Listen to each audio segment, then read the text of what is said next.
মানুষেরা, তোমরা যারা সামর্থ্য রাখো, মক্কা মদিনায় যাদের টাকা এখনো মজুদ আছে, আল্লাহ রাব্বুল আলামিন তোমাদের উপর হজ ফরজ করে দিয়েছেন, তোমরা সেখানে যাও।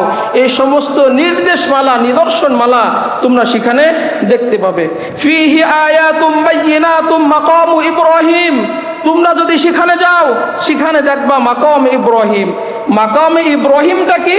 ইব্রাহিম আলাইহিস সালাম যখন কাবা ইসমাইল আলাইহিস সালামকে নির্মাণ করতেছিলেন, যখন নিচের অংশ গাঁথনি শেষ হয়ে গেল, উপরে কিভাবে উঠবে? সেখানে কোনো, এখন তো আমাদের বাঁশের ব্যবস্থা, বিভিন্ন ব্যবস্থা, সেই ব্যবস্থা ছিল না। আল্লাহ রাব্বুল আলামিন বলেন, ইব্রাহিম তুমি তো আমার দ্বীনের কাজে, আমার ঘরের কাজে তুমি সাহায্য করতেছো। আর আল্লাহ রাব্বুল আলামিন বলেন, ইন তানসুরুল্লাহা ইয়ানসুরুকুম, কোন ব্যক্তি যদি আল্লাহর কোন কাজে সাহায্য করে, আল্লাহ রাব্বুল আলামিন বান্দাকে প্রত্যেকটা কাজে সাহায্য করবেন। এই যে আমরা মসজিদ বানাচ্ছি, এটা কার ঘর? আল্লাহর ঘর না? আল্লাহর কাছে আপনি সাহায্য করতেছেন, সিমেন্ট দিচ্ছেন, বালি দিচ্ছেন, রড দিচ্ছেন, টাকা দিচ্ছেন, অর্থ দিচ্ছেন, শ্রম দিচ্ছেন, সময় দিচ্ছেন, যে যেভাবে আল্লাহর কাছে পারেন সহযোগিতা করতেছেন। আল্লাহ রাব্বুল আলামিন বলেন, বান্দারে তোর জীবনে যত সহযোগিতা দরকার, আমি রব্বুল আলামিন কোরআনে সূরা মুহাম্মাদে ওয়াদা করলাম, তোর জীবনের সমস্ত কাজে আমি রব্বুল আলামিন সাহায্য করব। তোমরা আমার কাছে সাহায্য করতেছো, আমিও তোমাদের কাছে কি করব?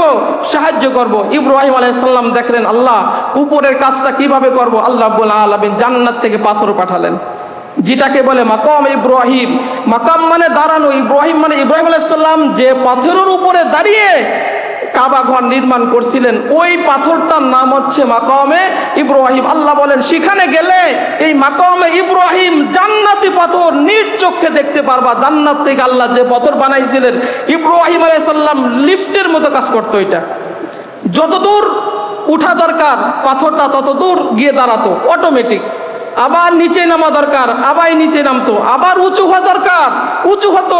এই জান্নাতি পাথর যদি মক্কায় যান, কাবার পূর্ব কোণে একটা কাজ দিয়ে ঢাকা ঘিরা, সেখানে আল্লাহ রাব্বুল আলামিন এই জান্নাতি পাথর আছে। আল্লাহ কোরআনে বলতেছেন, সূরা আল ইমরানের 96-97 আয়াতে, ফিহি আয়াতুম বাইয়িনাতুম মাকাম ইব্রাহিম, যে আপনি সেখানে গেলে এই জান্নাতি পাথর, মাকাম ইব্রাহিম পাথর, কাবা যে পাথর দিয়ে ইব্রাহিম আলাইহিস সালাম নির্মাণ করেছিলেন, সেইটা দেখতে পাবেন।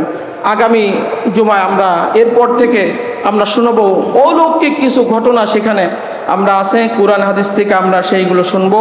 আল্লাহ রাব্বুল আলামিন আমরা আজকে যতটুকুন শুনছি, আল্লাহ রাব্বুল আলামিন আমাদের কবুল করেন। যাদের হজ ফরজ হয়েছে, আল্লাহ রাব্বুল আলামিন হজ করার সুযোগ দেন। আমিন।